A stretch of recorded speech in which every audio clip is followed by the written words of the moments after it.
Hi, my name is Rihanna Donald. My student number is T00726388, and today I'm going to be describing an abscess wound care in a clinic setting as well as applying a Penrose strain. So, if we had a client coming in with wounds, we would be clipping and cleaning initially. So, we would need some clipper blades, we would need some sterile lube, we would need something for irrigation, so a 35 cc syringe, an 18 gauge needle or catheter, and then as well some LRS or some saline solution. So we just recently had a patient come in that was attacked by a coyote. It was a German Shepherd and it had like over 30 wounds on it. We generally anesthetized this patient and then we went ahead and started the wound care.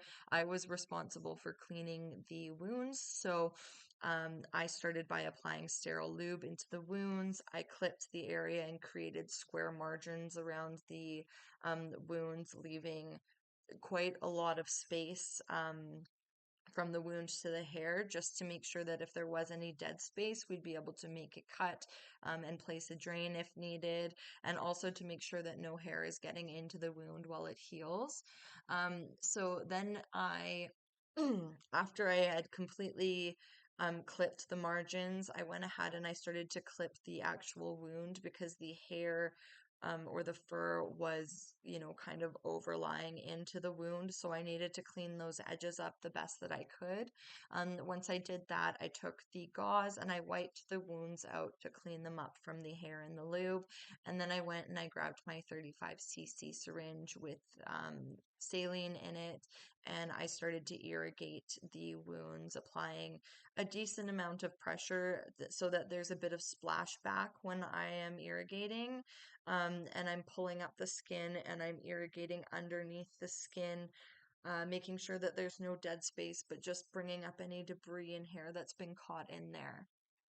So once that's been done, I go and I get some chlorhexidine and I'm just cleaning up around the wound. I'm not going into the wound, but I do want to just clean around that area and do a bit of a scrub. And then I also do um, sterile, alcohol scrub. Again, I'm not going near the wound, but I'm just going around the area, just to clean up the area and make sure that there's no bacteria around. So the same thing would be considered or done if we were applying a Penrose drain. However, with the drain, we would be um, not stopping at just, cleaning the wound and then suturing. We would also be putting a drain in. So we would need hemostats, a Penrose drain, suture material. So, as described in the videos, Ethelon or something that is non-absorbable is best for the drain. And then we're also going to want some hemostats and um, some scissors. And so when we are applying the drain, we're applying it to the most dorsal wound, and we want that drain to run dorsally to the most ventral wound, allowing gravity to do its work.